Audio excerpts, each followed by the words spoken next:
about y'all, but I love my mayor.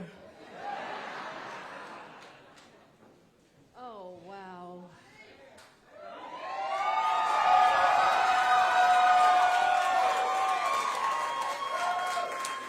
Can I take my time? I am just so humbled and so grateful to the citizens of Fulton County who made this possible. Tonight, they delivered a strong and a powerful message. They want a district attorney that believes everyone deserves to be safe and everyone is entitled to some dignity. And it's a message that's pissing folks off, but there is no one above the law in this country, nor is there anyone beneath it.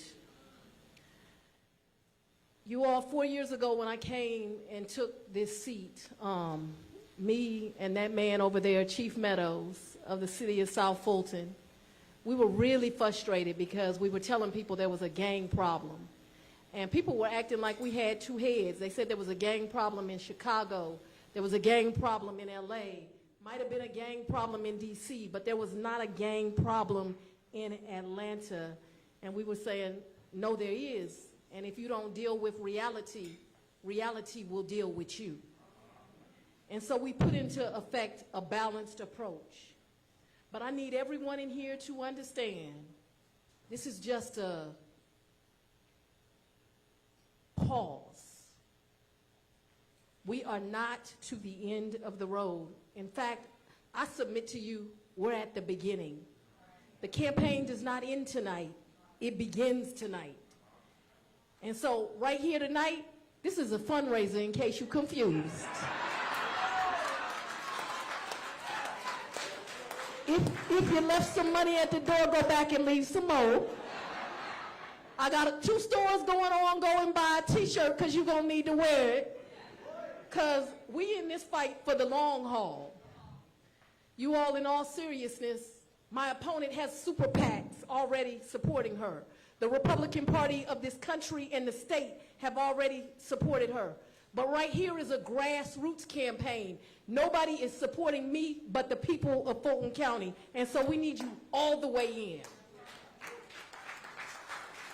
If you believe this campaign, a very brilliant woman last night, Rachel Maddow, said that this campaign and this movement is the bellwether of democracy. And we need you to support us. 4 years ago, you elected me as DA to bring crime down. And I think you've heard we've done just that. But I need to remind you of where we were 4 years ago. Not only was crime just going wild, we also were in a state where George Floyd had just been murdered. And it was on the back of many, many atrocities. And as a result of these ugly, ugly things that were happening in our communities, people were dissatisfied with law enforcement and the justice system. And guess what? They were right. There was no reason to have this. Also, there are many here that are on my team, and they know we walked into a district attorney's office that was completely broken. But if I didn't do anything else right, I put together a team of fierce warriors, and they are making a tremendous difference, changing the challenges. Let me say that for you again, what the mayor said. Homicides are down 21%. That means mamas is going home hugging their babies. You understand? Those aren't just numbers. That means mamas are attending their sons' graduations. They're going to their children's weddings. They are enjoying just having Sunday dinner, not buying caskets. I need you to understand that violent crime all over is down 25%. Rape is down 49%. Some of you will say, the doubters will say, well, crime is down all over the country. Yeah, it's down 5%. We're doing something right here in Fulton County. Understand, we have the 3rd largest crime drop in America. We only chasing San Antonio, Texas, and Arlington, Texas, and they about to be in my rear view if you know me.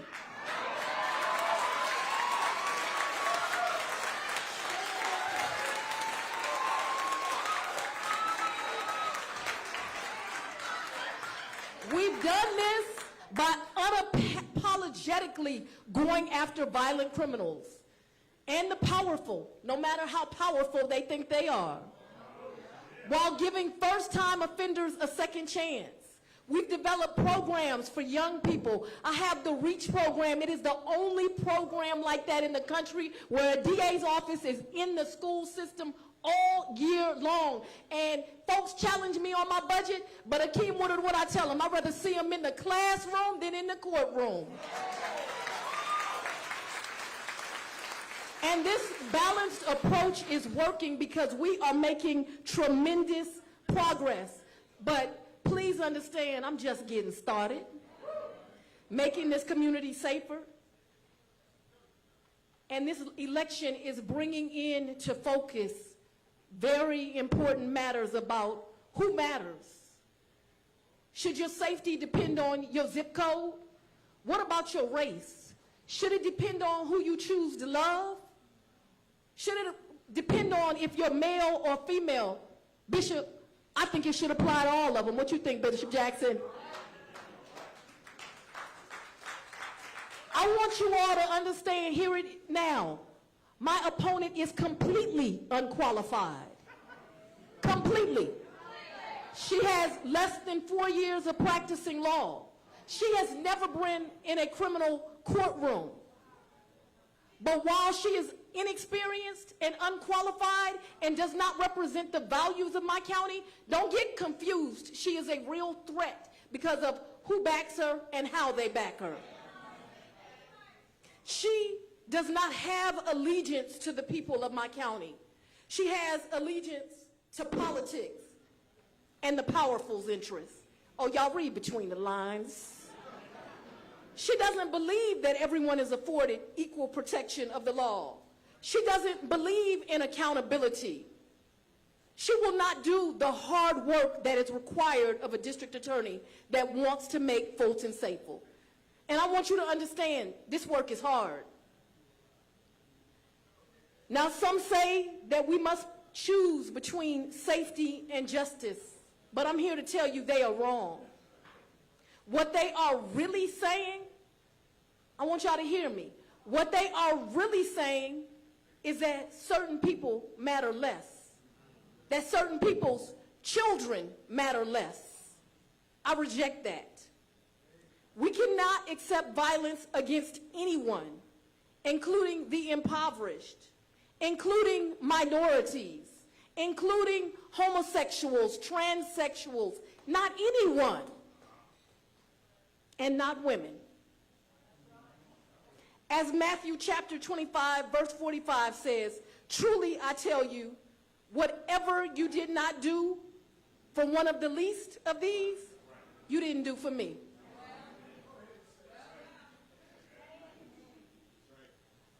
But as we have labored in the vineyards of justice, I have been under constant attack. Y'all, they done called me everything but a child of God. I've had to move out of my home where I raised my 2 beautiful daughters. From the bottom of my heart, Chief Meadows, I will never be able to thank you enough for your team of servants that every day, folks don't know, twice a day, you had bomb dogs at my house. They don't know that you constantly kept the police on me. You don't know, they don't know that Chief Shearbaum made sure when I got to that courthouse I was safe. They don't know the team that it took just to make sure I kept breathing. And I owe you and Chief Shearbaum and law enforcement my life.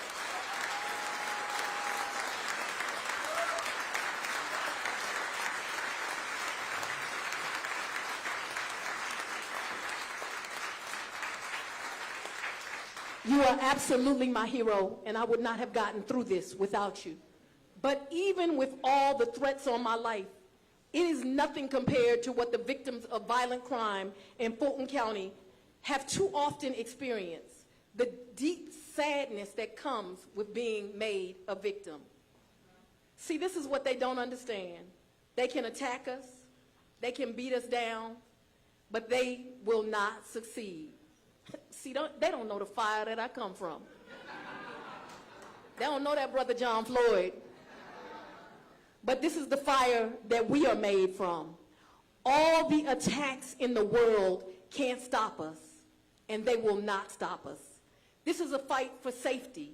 It's a fight for justice, but it's a fight for the rule of law. And we are just at the beginning of this fight.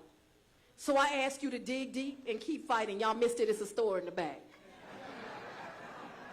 I want to thank my supporters. I want to thank my daughters who have gone through things 20-year-olds should not have to go through. I want to thank my father who had to be displaced, who had to literally monitor my house just to make sure his child was okay. I have a really deep thank you to my friend and my partner, Mayor Andre Dickens, and a hero of mine, former Mayor Shirley Franklin.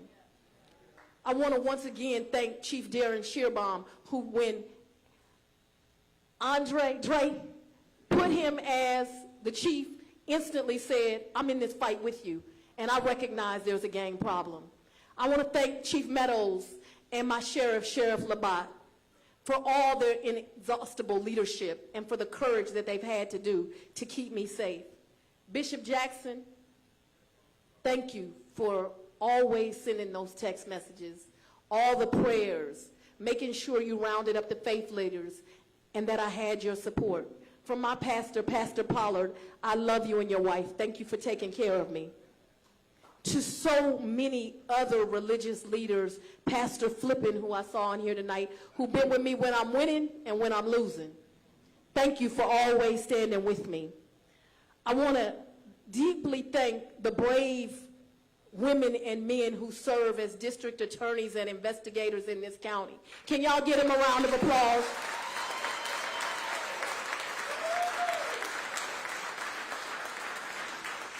In case y'all don't know, we the best to ever do it.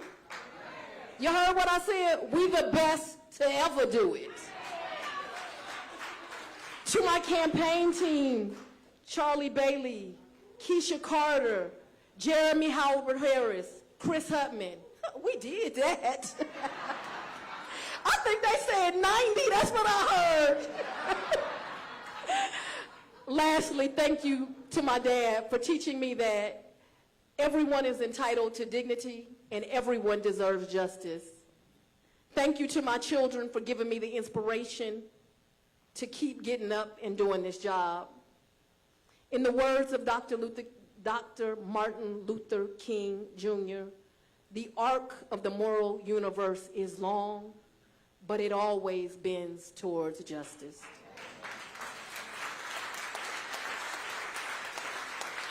So ladies and gentlemen, tonight, every now and then you get to stop and smell the roses. And tonight we're going to stop and smell these roses. We are going to celebrate. We're going to party. The DA drinking Grey Goose, in case anybody wondering.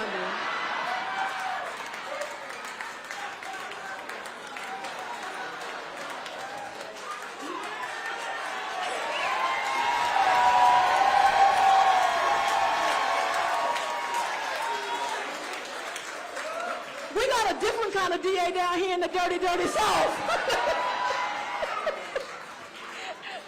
But tonight we're going to party, we're going to celebrate these victories, we're going to go to that store out there, and we're going to wake up tomorrow and fight harder. Thank you. Let's have a good night.